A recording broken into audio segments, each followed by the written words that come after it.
Yo les potos, c'est Hamid ici. Grosse force à vous et bienvenue sur la chaîne. Aujourd'hui, on va parler d'un truc qui nous a tous un peu mis à l'envers. Cette défaite du Maroc U17 face au Portugal. Un score bien triste de 6-0 qui a vraiment fait parler dans les rues. On va essayer de décortiquer un peu tout ça, de comprendre ce qui s'est passé et surtout d'en tirer des leçons pour l'avenir de nos lionceaux. Franchement, la défaite, elle est sévère. Personne s'attendait à un truc pareil. 6-0, ça fait mal au crâne, surtout quand tu portes le maillot national. On a tous des potes qui étaient chauds pour le match, qui croyaient en nos jeunes, et là, la douche froide, quoi. Faut reconnaître que le Portugal, ils étaient au-dessus, mais le score, il reflète pas forcément la physionomie du match, qu'on est d'accord. Enfin, on essaie de se rassurer comme on peut, hein. On a senti que les jeunes lionceaux de l'Atlas étaient un peu dépassés par l'événement. La pression d'une grande compétition, c'est jamais évident à gérer, surtout quand tu es encore aussi jeune. On a peut-être manqué d'expérience pour aborder ce genre de match, face à une équipe qui a l'habitude de ces tournois-là. Mais bon, c'est une étape dans leur carrière, une expérience à prendre, même si elle est douloureuse là, à chaud. L'analyse qu'on peut faire à froid, c'est que le Portugal a su exploiter nos faiblesses, surtout sur les côtés et dans l'axe. On a manqué d'agressivité dans l'entrejeu et on s'est fait marcher dessus par leur milieu de terrain, sans parler des erreurs défensives qu'on a faites sur plusieurs buts. À ce niveau-là, la moindre erreur, elle se paye cash. Mais bon, on va pas tirer sur l'ambulance après une défaite. L'important, c'est de se remettre sur les rails et de progresser. Oups, j'ai perdu le fil. Je disais qu'il fallait pas tirer sur l'ambulance après une défaite. C'est une étape dans leur progression, même si elle est douloureuse là à chaud.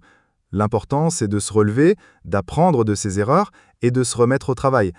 Le staff technique doit aussi faire un bilan de la compétition, voir où les choses ont pêché et ajuster le tir pour les prochaines échéances. On lâche pas nos lionceaux, on est là pour les soutenir dans les bons et les mauvais moments. Ouais, c'est vrai que le Portugal, c'est une grosse équipe, avec des joueurs de qualité sur tout le terrain. Leur académie, elle est réputée pour sortir des cracks, et ça se voit sur le terrain. Ils ont une culture de la gagne et une approche professionnelle qui est assez impressionnante. On a peut-être sous-estimé leur côté bête de compète, et on s'est fait un peu bouffer physiquement et tactiquement. Tactiquement, on a aussi manqué de répondants. Le Maroc a eu du mal à construire des actions franches, on a beaucoup balancé le ballon et on a perdu beaucoup de duels au milieu de terrain. Leur milieu, eux, ils étaient solides et créatifs. Ils ont bien cassé nos lignes et alimenté leurs attaquants. Il y a eu pas mal de déchets dans les passes et un manque de précision dans le dernier geste. Ça, c'est des choses à travailler à l'entraînement. La vista et la bonne passe au bon moment. En revoyant le match, on voit aussi qu'il y a des problèmes de communication en défense.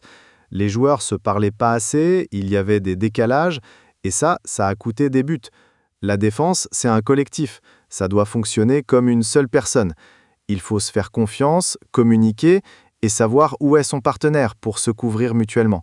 Ça, c'est un axe de progression majeur pour les jeunes du Maroc. L'aspect physique aussi n'était pas au rendez-vous. On a senti les joueurs marocains un peu fatigués, moins vifs dans les duels et dans les courses. Est-ce que c'est le rythme des matchs qui a pesé? Est-ce que la préparation n'était pas optimale? Il faudrait analyser ça, parce qu'à ce niveau, la condition physique, c'est primordial. On ne peut pas performer si on n'est pas au top physiquement. Clairement, il y a eu des erreurs de coaching aussi. Les choix de joueurs pour le bon 11 de départ, les changements en cours de match, tout ça peut faire la différence.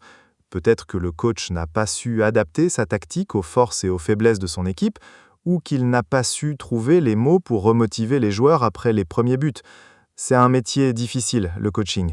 Il faut être à la fois fin tacticien et bon psychologue. Cette défaite, elle a aussi mis en lumière les limites du travail de formation au Maroc. Bien sûr, on a des jeunes talents, mais il faudrait structurer la formation pour avoir des joueurs plus performants à tous les niveaux. Ça passe par de meilleures infrastructures, des coachs mieux formés et une approche plus scientifique du développement des joueurs. On a le potentiel, mais il faut l'exploiter correctement. Parce que, clairement, là, on a pris une sacrée claque. 6-0 contre le Japon et le Portugal, ça fait mal. Très mal, même. Surtout après ce qu'on a vécu au Mondial 2022 et les bronzes des JO de Paris. On s'était mis à rêver, à croire vraiment que le Maroc était au top, dans la cour des grands. Et là, on se prend une douche froide, glaciale même. Cette défaite, c'est pas qu'une question de score, c'est un vrai coup de massue. Ça remet en question pas mal de choses. On se demande si tout ce qu'on a vu, les victoires, les parcours incroyables, c'était juste une illusion. Et le pire, c'est que ça touche les jeunes, ceux qui devraient être l'avenir de notre sélection.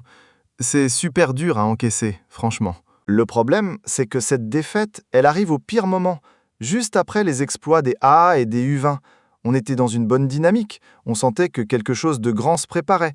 Et là, bam, on se prend un stop brutal. Ça casse cette belle énergie, ça remet les doutes à zéro, comme si on repartait en arrière. Et le discours de Bae, après le match, il n'a pas vraiment rassuré les gens. Au contraire, ses explications, elles n'étaient pas vraiment convaincantes, un peu évasives, tu vois. On s'attendait à des solutions, à des analyses plus profondes, mais bon, rien de tout ça. Et ça a amplifié la colère et la déception. Quand t'es coach, tu dois rassurer, montrer que tu sais où tu vas, même quand c'est dur. Après, il faut pas tout remettre en question. Faut pas oublier les progrès qu'on a faits. Le Maroc, c'est plus la même équipe qu'il y a quelques années. On a un réservoir de jeunes talents incroyable, des infrastructures qui se développent, une vraie ferveur populaire. Faut pas tout jeter à la poubelle pour une défaite, même si elle fait mal. Il y a aussi cette polémique autour des choix de Bae. Ne pas appeler Ibrahim Rebaj, le jeune de Chelsea qu'on appelle le nouveau Messi, alors qu'il est super motivé et qu'il est prêt à tout pour le Maroc, c'est difficile à comprendre. Surtout quand, à côté de ça, il sélectionne son fils qui joue peu en club et qui a même été libéré du Betis. Ça sent la népotisme à plein nez, et ça, on en a marre. Le talent d'abord, le reste, on s'en fiche. Quand il y a du favoritisme, ça flingue l'ambiance dans l'équipe. Les joueurs qui se sentent pas traités justement, ils lâchent, c'est normal. Et quand l'ambiance est pourrie, les résultats suivent pas. C'est un cercle vicieux. On a besoin d'un coach qui soit impartial, qui choisisse ses joueurs par rapport à leur niveau, pas par rapport à leurs liens personnels. C'est la clé pour réussir. On a confiance en Fouzi Lekdja et la fédération pour prendre les bonnes décisions. On ne peut pas laisser cette défaite sans suite. Il faut un électrochoc, un changement de cap clair. On mérite mieux, notre public mérite mieux. On veut revoir les Lions de l'Atlas rugir, nous faire vibrer comme ils l'ont fait récemment. Il faut aussi se servir de cette défaite comme une leçon. Walid Regragui, qui était présent au Qatar, a pu observer les problèmes. J'espère qu'il va tirer les enseignements de tout ça pour la CAN. Il faut mettre en avant le talent et le mérite, pas les affinités personnelles. C'est comme ça qu'on construit une équipe qui gagne.